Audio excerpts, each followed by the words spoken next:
School's back, so here's your pop quiz. Which of these will get you more in trouble? A. Destroying sacred burial sites, the environment, and communities to make some money off oil. B. Going against the interests of your own party to appease the right wing. Or C. Losing your ticket on the metro. If you answered C, you've been paying attention. It's time for another podcast. Not quite live from Forget the Box Studios in Montreal. This is the FTB Podcast, the only podcast you're listening to right now. Welcome to the third season of the FTB Podcast. We hope it's going to be a banner season because we have a banner. Ha ha ha. Hashtag set humor. I'm your host, Jason C. McLean. Let's meet our panel. I'm Mirna Djukic. I'm a contributor at Forget the Box. Hi, I'm Ertekin, and I'm the managing editor at Forget the Box. And this is being recorded Sunday evening, September the 18th, 2016. Because it's 2016, we've been talking a lot about pipelines. Hannah Besseau has this report.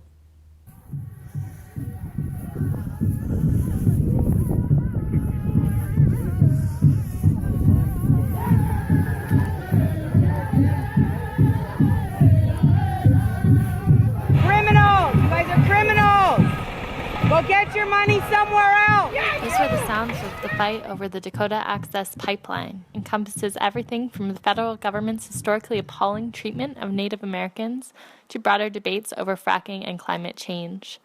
The Dakota Access Pipeline was originally proposed in 2014 by a subsidiary of the Texas-based Energy Transfer Partners.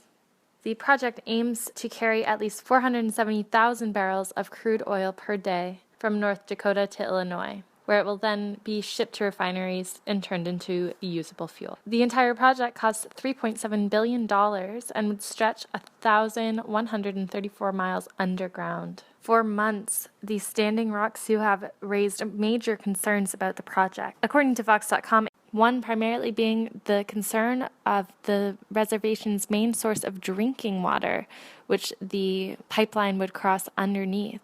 Should an oil spill or leak occur, this would prove disastrous to the main water source. The second main concern is that the pipeline runs under sacred sites and burial places.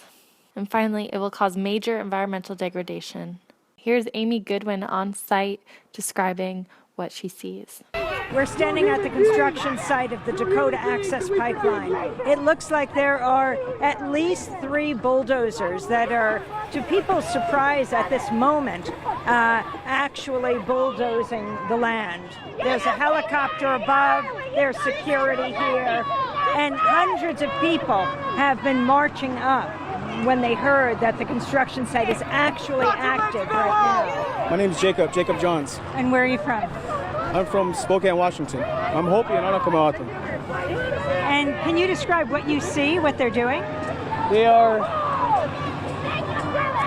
bulldozing. They're bulldozing and preparing to install a pipeline to go underneath the river. And above we see a helicopter. The helicopter itself has been following us and taking pictures, and we're filming them in return. Come on, guys! We gotta stop this! Why are we standing and watching? Get up there! Stop this! Let's go! So it's a big year for pipelines in the news. The biggest one, even though it's actually not the biggest pipeline, seems to be the one in South Dakota and the huge protest at Standing Rock. Exactly. Well, this story really keeps growing. It's not going to be over anytime soon. And what is interesting is not actually the pipeline, because it's not the biggest one at all. Like, it's not half the worth or half the size of Energy East, for example.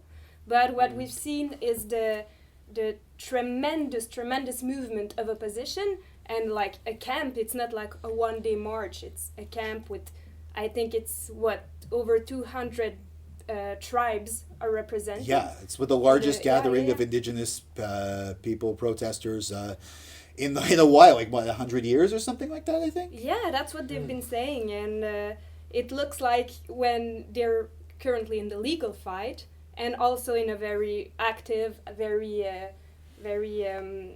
practical fight on the ground, right? Yeah. And the repression has drawn a lot of attention. And especially with that report from Democracy Now! That became... Yeah, with the basically, if you saw it, there were dogs sick on protesters, or protectors, actually. That's one thing I've noticed is the groups there, they're referring themselves not as protesters, but as protectors, because that's what they are. They're protectors of the land, right? Mm-hmm. They sick dogs, and it's interesting because that also resulted in an arrest warrant being issued for Amy Goodman of Democracy Now! Like, it was private security. It was private security basically using tear gas or pepper spray and dogs on peaceful protesters. And who gets charged? Amy Goodman. I noticed they didn't charge her cameraman, probably because the police weren't there and they don't know who the cameraman was, or the camera woman, the camera operator. But they saw her. She was on camera, and she's a big name. So it's just, I think it's arrogant to try and go after. I mean, if anything, they're making it a bigger story by doing that. I know, and like the company even tried issuing a restraining order against the leader of the indigenous protesters, right? The restraining order got dropped at the end, but I mean, the story is really the repression of the movement, I think. Well, yeah, like apparently, and I saw this on Democracy Now! Actually, they were speaking to a lawyer who initially tried to prevent the pipeline from going through and gave proof that it was a desecration of sacred sites. And apparently he thinks they used his proof as a blueprint for where the very next day they were demolishing specifically an area where there was a gravesite, a burial ground. Because I think they want to demolish anything that proved it was whatever before the ruling could happen. So it's truly disgusting. For me personally, total solidarity with the protesters there, I think. And there's actually a lot of solidarity coming from tribes in Canada. And you were saying there's a... Exactly. Well, there's Jean-Charles Pietachot, which is really involved with environmental fights in Canada. He's fighting against fracking in Anticosti, and are really part of this solidarity movement that we've been seeing developing across Canada against pipelines and those kind of projects. And he's right now, he went to North Dakota, sorry. He went to North Dakota to support the fight. And I think like the indigenous community are really giving us lessons on how to rally and how to make a movement, because there's the actual tribe, the Sioux tribe of Standing Rock that is leading the fight. I think their reserve is about 8,000 people or so. Yeah, and they've gathered this huge... This is huge. This is a huge movement. And yeah, people from Canada, people from Mexico also have rallied over there, yeah. Yeah, that's impressive. Resistance in Canada, meanwhile, is taking a more, legal ground with the National Energy Board. I mean, that's it's gone into the courts. Our environmentally friendly Prime Minister Justin Trudeau is being challenged that he's not being that environmentally friendly, and he might have to do some things differently. In fact, now the commissioners have resigned, right? Exactly. Well, they haven't exactly resigned. They were forced to, because, as you know, probably, 2 of the 3 commissioners on the panel board for Energy East, actually had met with Jean Charest while he was a lobbyist for TransCanada. And not only did they do that, but they didn't say it. And when it went out to the news, the National Energy Board denied it. And then they said, oh yeah, they did meet, but they didn't talk about Energy East. Then there was some document leaked that showed that they really did. Of course they talked about Energy East. Like, what else did they talk about? Of course they did. And the weather? They were still trying to go on with this board reviewing the Energy East until protesters shut down the consultation. First day too, right? People went in, shut it down. First day in Montreal, because there have been some happening, I think, in other provinces. If all the cities to choose to have your hearing in on the National Energy Board and Energy East, Montreal, really? They didn't see that there was going to be a problem there. Like even our not that progressive mayor is against Energy East in Montreal. Yeah. And now, they had to stop it, and finally the members had to resign because they were sort of ordered to. The National Energy Board is still saying it was all very square and neat, but, to appease the population, they will resign. And the thing is, opposers to the pipeline are not quite happy yet, because that's not the only problem with the National Energy Board. There's been a lot of criticism because the consultation are not quite as easy to access as they've been, for example, for the BAP, the public consultation led in Quebec for environmental projects. Yeah. Right? Yeah. And you have to subscribe a lot of in advance, and you have to prove that you're directly affected by the project to actually be heard at the consultation. But who is not directly affected by a project? I mean, if you use gasoline, you're directly affected. If you breathe air, you're affected. If you drink water. The other thing with the National Energy Board is that they don't consider downstream effects or effects on upstream activities. It means that they won't consider the impact on climate change, for example, of a project. They will consider if crossing this river pose a direct environmental risks, but it always does. I mean, I mean, it's really archaic to see environmental assessment this way, because they say, oh yeah, maybe we will be more oil dependent, maybe we'll develop the tar sands, and maybe it will be big impact long term, but we don't have to consider that. And they ruled on this twice, saying we don't have to consider that. We only have to consider like where the pipeline is going through, and just like the very act of the construction of the pipeline. This all sounds very hypocritical, because this is the same country that, you know, went to the COP21 meeting last year, gung-ho, we're like, yeah, we're gonna be like, Canada is going to be the lead in environmental fight again, and we're gonna do all kinds of nice things, and now you have the NEB, which is... Yeah. Well, I mean, it was Harper who actually made the horrible changes to the NEB, but Trudeau, he said he's going to do better, but he hasn't been doing better. Yeah, exactly. That's what I was... Of course, he takes a great shirtless selfie. I don't know. I mean, that's pretty much what I think the government is. Like, this government is. They'll give lip service to great ideas. They'll say, yes, we should think about the environment. Yes, climate change is real. Yes, we should listen to the scientists, but it stops there. Yeah. They're not actually going to do it. They're saying, in theory, this is good. Yeah, Trudeau is, in terms of like in his charisma and his like stage presence and all that, he's very good about those kinds of stuff. But when it comes to his like actual politics, I don't know. I mean, weed's not legal yet. That's true. That's one promise that he hasn't. You think that will be the one he would get to first? Because that's the one that, or maybe he'll do it before the next election. Who knows? I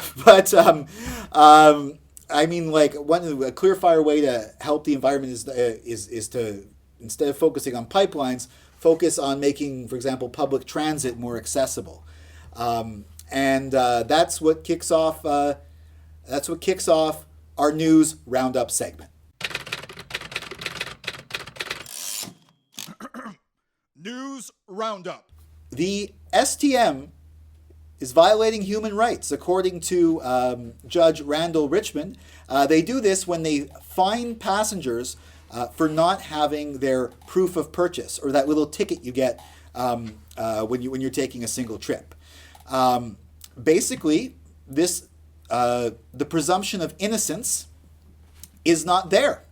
Of course, it's not there.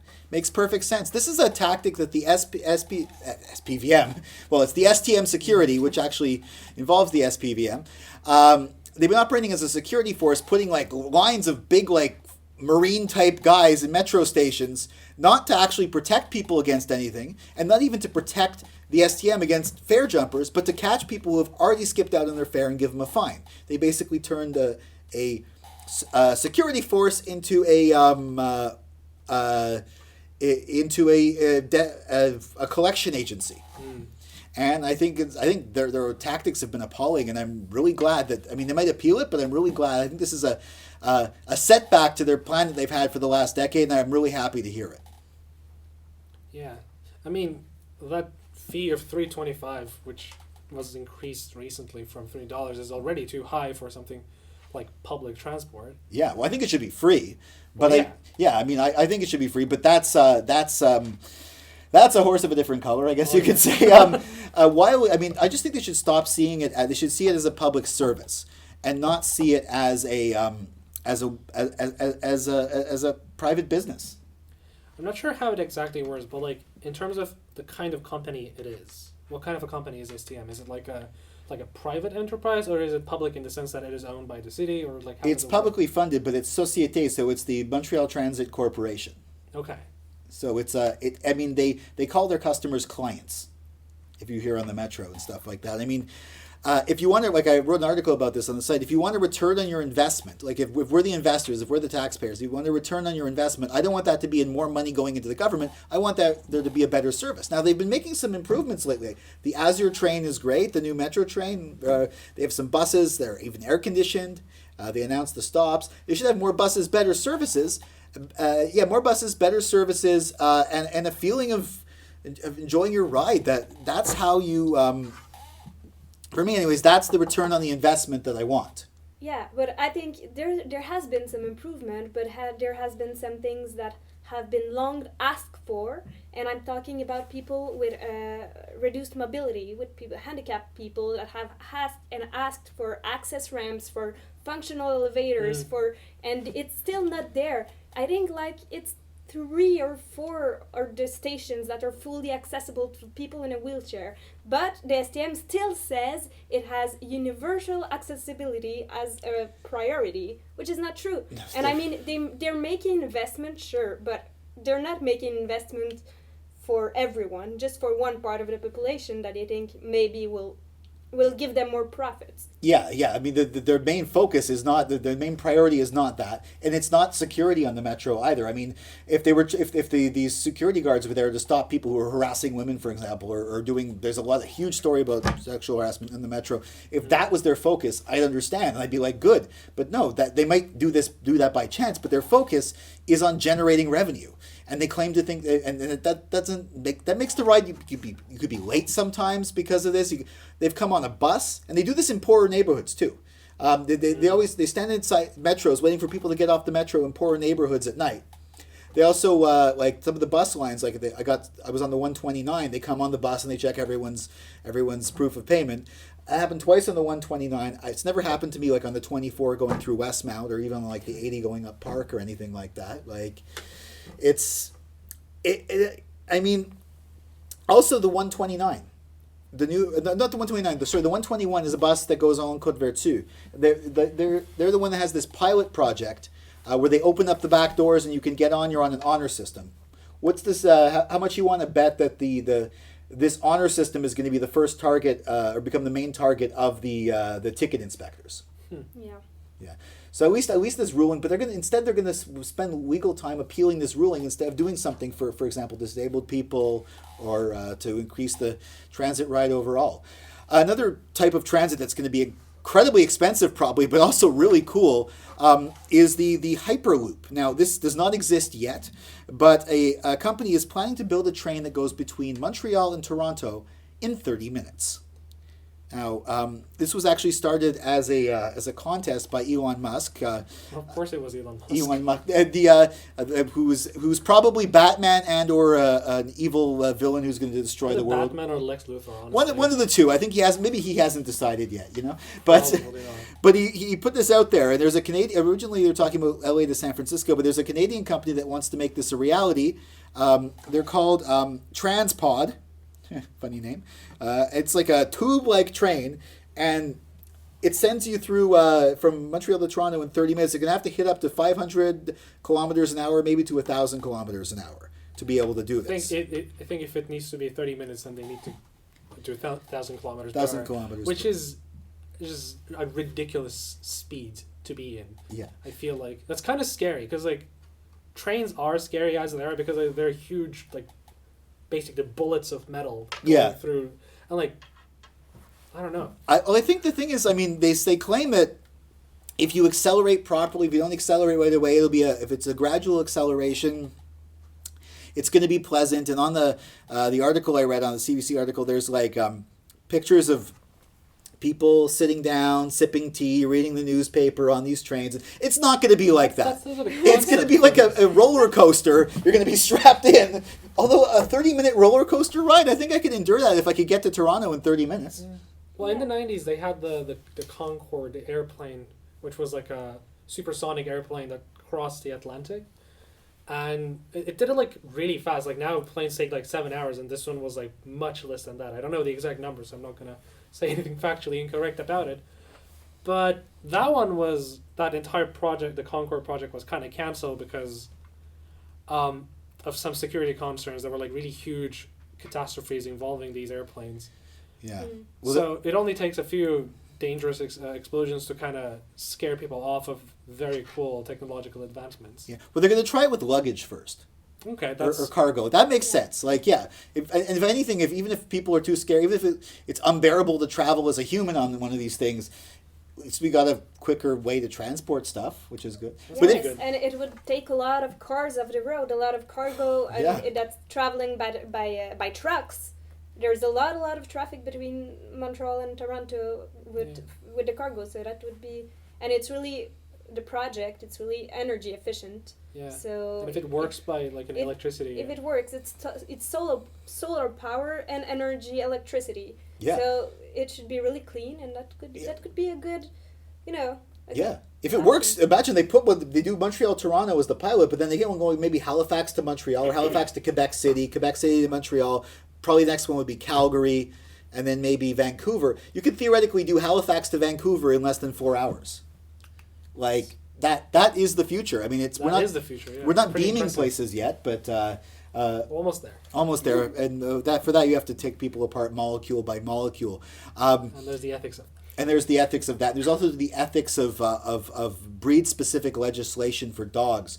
Mayor Denis Coderre wants to pass this the pit bull ban, actually, and he's doing this.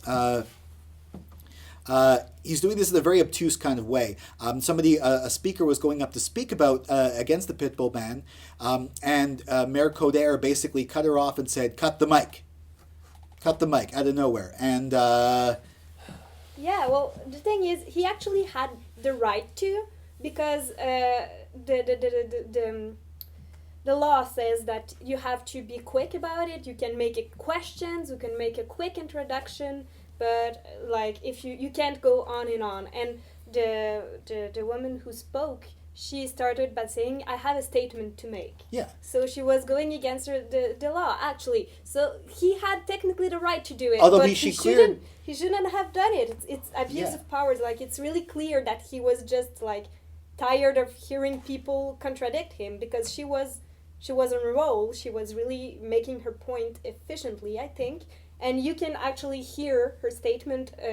She put it on the internet because she was cut off. So if you want to hear it, you can. Yeah, and the thing is, she had actually got it cleared. She was like, "Look, I'm going to make a 1.5-minute statement before my question," and they said that was fine. And she was about a minute into it, and Coderre cut her off. Yeah, I heard it. She had gone through the 1.5 minutes, but I mean, one way or the other, I think he shouldn't have cut her off. It's routine that people go over the time allowed and they don't get cut off. He just came off really with a wrong image. It came off like he was abusing power. Yeah, well, I mean, he's definitely not one who's he's definitely not above that. Yeah. I mean, he's sometimes he does things stylishly. Like, for example, he'll personally take a jackhammer and destroy the community mailbox, right? But then sometimes, and he'll do something, a stupid photo op going down into the sewers when they're throwing raw sewage into the city with a hard hat, like. It's just. But this is just it's in line with those fake tree stumps on the mountain costing like $2 million. Like, he just brazen. He doesn't care, and I think he thinks that the public, even though it was proven it wasn't even the pit bull that attacked this woman who died, he's thinking that the public is just gonna vote him in next time. And I mean, I think that this is a reason why he should be voted out, if anything. But maybe I'm hoping he calculated wrong. But who knows? At least in Calgary, things are better. Mayor Nenshie's a good mayor, but also $15 an hour minimum wage. Yeah, Alberta is making some progress. They've been talking about it for a while. She had actually promised Rachel Notley from the NDP, who's the Prime Minister of Alberta right now, she had promised she would up the minimum wage.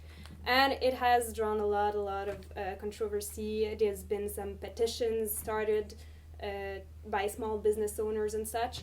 But she's doing it. She's going through with it. By 2018, the minimum wage will be $15 an hour.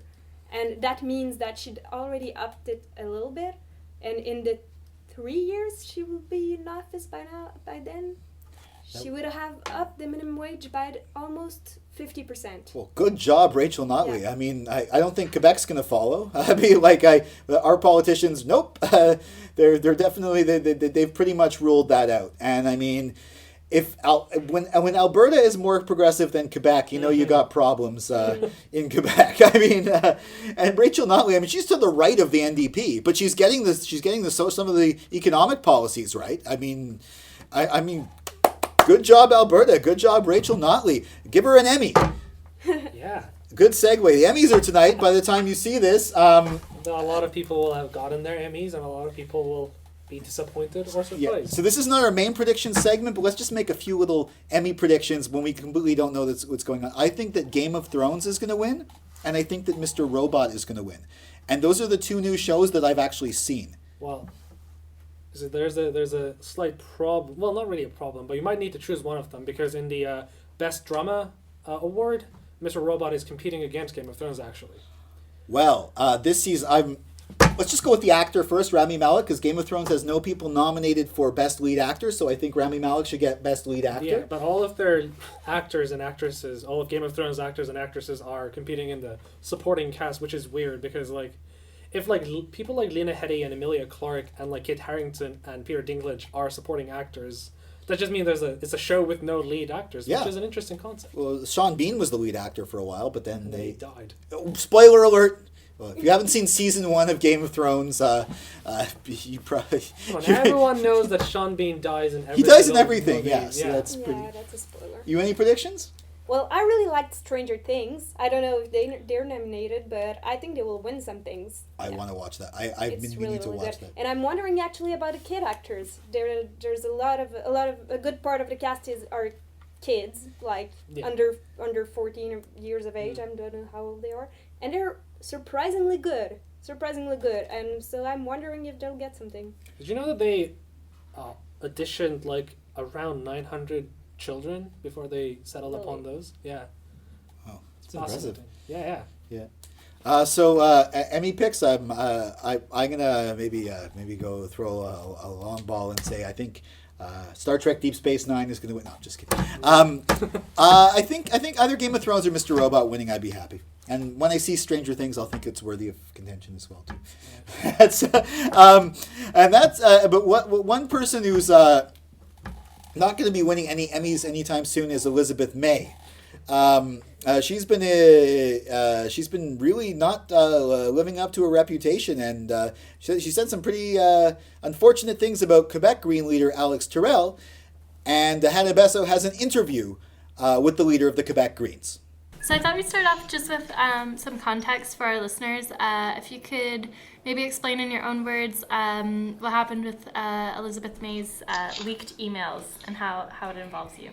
Yeah, so earlier this week, Ricochet Media sent me some emails that they had obtained from an unknown source in which Elizabeth May was effectively advocating for a boycott of the Green Party of Quebec. And she had written this in response to another email where somebody was complaining about the fact that we have an eco-socialist platform in this party. So over the past 3 years that I've been leading this party, it's been very difficult to work with the federal party. And so these emails coming out, it didn't necessarily come as a surprise to me, but it did confirm what a lot of people have been saying. Mm-hmm. And you kind of mentioned this, but what was your initial reaction? Well, I was disappointed. I think that it's really unfortunate that instead of accepting the result of the BDS vote at the convention in August, Elizabeth May seems to be going around silencing left-wing voices within the Canadian Green movement. And we've seen that not only by her desire to hold a new convention just months after the August convention in order to overturn BDS, but also the fact that she's expelled the members of her shadow cabinet who were supporting it. So I think that it's really unfortunate that Elizabeth has chosen to address the matters this way instead of actually debating with people about the direction that the party should take and what the position should be on And what do you think this means in terms, or how this is affecting the Green Party? Well, I mean, I've received a great deal of support actually since these emails have been published, and so I can't say that so far we've had any negative consequences from this coming out, and in fact, a lot of people are very understanding. And in terms of concrete support, it's important to remember that the Green Party of Quebec has, effectively been operating without the support of the federal party for the last 3 years, which included a general election campaign in Quebec in 2014. So, logistically, there's nothing really new for us in what happened, and I think that going forward, it would be really nice if the two Green parties could work together, because I do firmly believe that we'd be far stronger if we were united. And finally, do you have any final comments on maybe BDS and the importance of the Green Party's support of the movement? Yeah, of course. Well, so the Green Party of Canada voted a resolution to support boycott, divestment, sanctions against the sectors of the Israeli economy that benefit from the occupation of Palestinian territories. And I thought that was really an excellent position for the members to take at the convention. It's very important for people within Canada to speak out against what Israel is doing, because unfortunately they've been carrying out war crimes and really killing a huge number of civilians with the explicit support not only of the Canadian government but also of the official opposition and of the third party.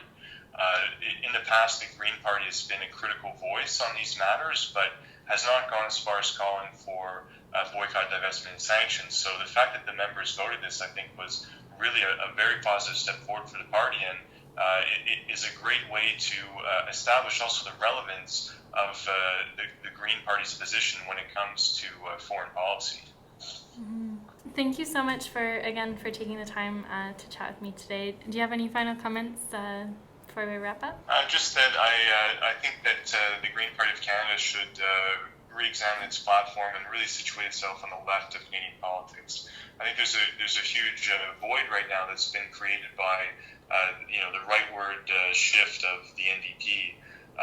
It's unfortunate that all of the parties in Canadian politics seem to gravitate towards the center, and the Green Party has a huge opportunity to become the voice of the Canadian left. And so I really hope that over the coming months and years that the party will be able to rethink somewhat of this big tent approach that they have of being a coalition of left and right, and really follow the lead of the Green Party of Quebec, who has defined itself as eco-socialist, multicultural feminist party, and has been really outspoken on many of the issues. So personally, I'm an activist, and I think that the Green Party of Canada should be an activist party. That would include supporting BDS, and I hope that in the near future we're able to make some progress on that. Wow, Elizabeth May really isn't as calm, cool, and collected as everyone thinks she is, right? No, that's unfortunate. Yikes! I mean, to actually for the leader of a federal party to actually try to disassociate from a provincial party just because the provincial party is actually as progressive as a Green Party should be it's appalling, actually. Yes, and I mean, first she threatened to give her resignation as a leader. I don't know if you remember when they first passed the motion to approve the BDS, the boycott of Israel product. It came out in the news like she wasn't sure she wanted to stay at the head of the party, and she was heartbroken, and obviously she decided to stay. And like a week later, she kicks out the members of her party who are for the motion. So I don't know. It's not good leadership. It's just like she seems like she's grasping at straws. Mm-hmm. It seems like she doesn't understand the benefit of being a progressive party, of being the most left of the major parties. For me, with the NDP, when they sort of turned a bit to the right there with Tom Mulcair, the Greens really had a chance to fill that void, and for a while it looked like they were.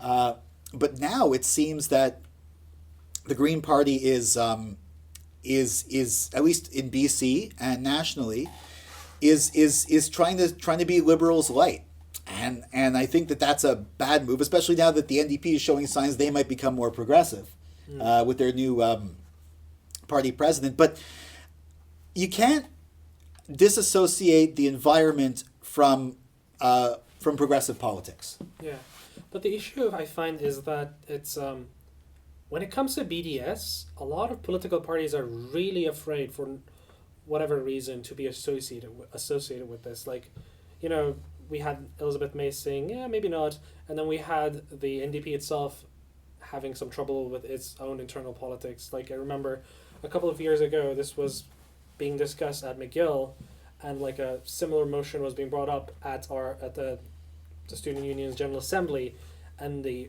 NDP McGill kind of endorsed the motion, but then they were contacted by, you know, the headquarters, and they were asked to retract that endorsement, and they ended up retracting it. And we all know that Justin Trudeau of the Liberals is also kind of very against it, and he was... Yeah, well, Justin Trudeau passed a motion condemning exactly. it. The NDP didn't officially sign on to that motion, and neither did the Greens, right. but because they thought it was a divisive motion. Yeah, exactly. Yeah. That's the thing. People are very afraid of actively saying that they are in favor of BDS. Yeah. But what they have been doing is just like not taking a stance on this. You know at the moment when someone takes a stance on this, they kind of like... You know who's not afraid? You know who openly supports BDS? The American Green Party, Jill Stein. Mm-hmm. Exactly. Yeah, like if the Americans are actually more, the American Greens are actually more progressive than the Canadian Greens on this one. The Quebec Green Party supports it, obviously. A lot of Green parties in Europe aren't afraid to take a stance. Yeah, I suppose, but in the context of the United States, it is like they have what is effectively a two-party system, even though there are like multiple parties, which allows the other parties to be more, I'm going to say radical, but in the sense of like they are able to take better stances on things as opposed to just like toning it down and then making it like very moderate, just because they think they're not going to win. Yeah, but like that's the thing. When you have two huge parties that are basically in the middle of everything, most voters are going to go to that. That's because the median is basically like a bell curve. Yeah. And if you want to get votes, you want to get people who are further away from the middle. Yeah. And that's why you're able to get more like... Yeah. Well, Canada's... I think we've seen it with the NPD. When they were more marginal, they were having much stronger stances. Mm-hmm. And when they came close to the power, they were like, oh, let's try to get the middle ground and get everybody on our side. Exactly. So they dropped they changed their stance on the BDS, which caused a lot of discontent in the grassroots movement and the NDP. I think... Well, it wasn't just that. They were also outright, for just people being critical of Israel when in the recent when Israel was bombing Gaza recently. Some MPs were critical of it, and that's it. But they weren't even allowed to run as MPs for the party. I mean, I think that was wrong-headed. If you look at it, the NDP had their biggest electoral victory ever with the Orange Wave when they were a progressive party. Now, a lot of that was the appeal of Jack Layton, but the next time out, they lost half those people.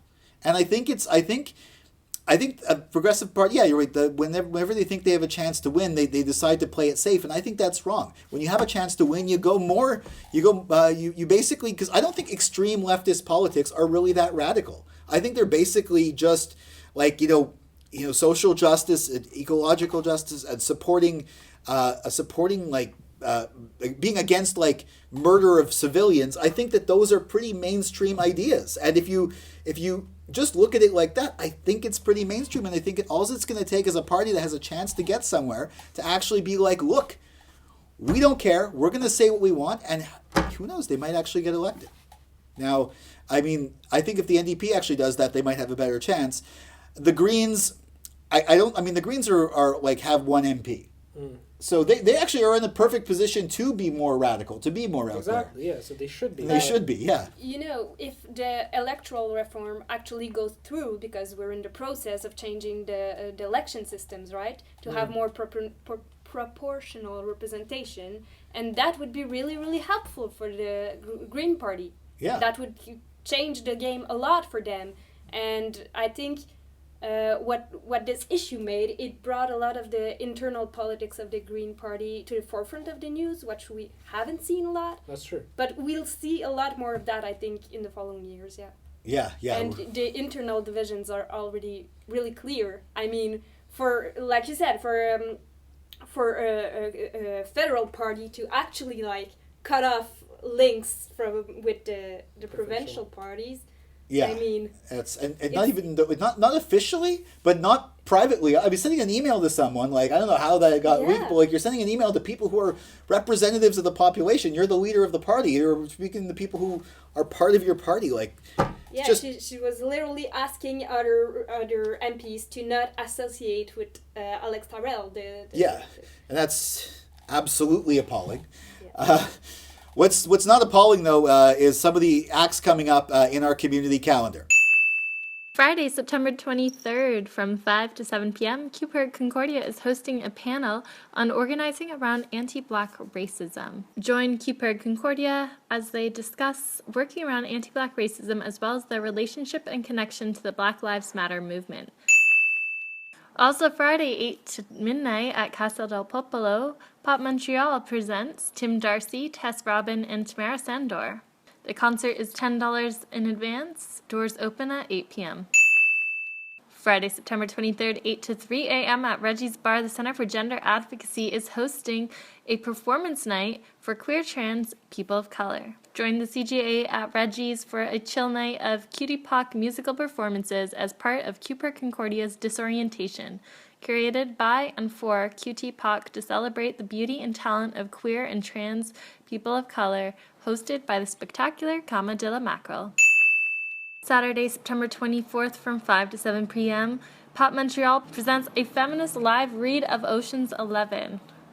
Join Feminist Live Reads and an all-star female cast of musicians, novelists, comedians, and actresses, including Maxime Roy, Faria Roizen, Heather O'Neill, Tommy Amber-Pierre, and members of No Joy, She Devils, and Nancy Pants as they perform the screenplay of Ocean's 11. All proceeds go to the Native Women's Shelter of Montreal. Tuesday, September 27 from 6 to 8 p.m., the Center for Gender Advocacy is also hosting a Missing Justice Teach-In as part of their series Another Word for Gender. The event takes place at 1500 Maisonneuve, Suite 404. Also part of Another Word for Gender is September 28th, Speaking Our Truths, an open mic on intersectionality and sexual violence. The event runs from 8 to 10 p.m. at the Center for Gender Advocacy. Wednesday, September 28th, at Reggie's Bar, join the Concordia Student Union for a rap battle for climate justice. Finally, join Kim Katrin Milan as she offers a keynote on centering the margins, intersectionality as practice. The event takes place Friday, September 30th from 6 to 8 p.m. at Concordia University, and we'll be discussing intersectional feminism in the recognition that gender oppression cannot be separated from other forms of oppression. In the words of Audre Lorde, there's no such thing as a single-issue struggle because we do not live in single-issued lives. Join Kim Katrin Milan as she shares her insights on intersectional feminism and strategies for creating a more inclusive movement. And now, predictions. I predict that the movement for a minimum wage at $15 an hour will pick up momentum in Quebec. I predict that Denis Coderre will be ticketed on the Orange Line because he has lost his receipt on his way to work. I predict that the STM will step up to the plate and come up with a funding idea for the 30-minute Montreal-Toronto train ride. They're going to use the G-forces to suck all the receipts out of people's hands and pockets. I predict that Denis Coderre and Elizabeth May will have to go to a seminar together on how to deal with people who disagree with you.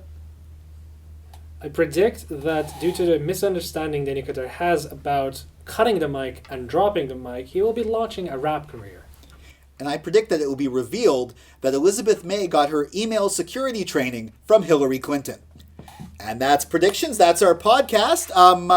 Thank you very much, Jem, Mirna, for being part of it. Our third season, I think we're off to a good start. We're off to a banner start. Repeat the joke. Hashtag repeating the joke.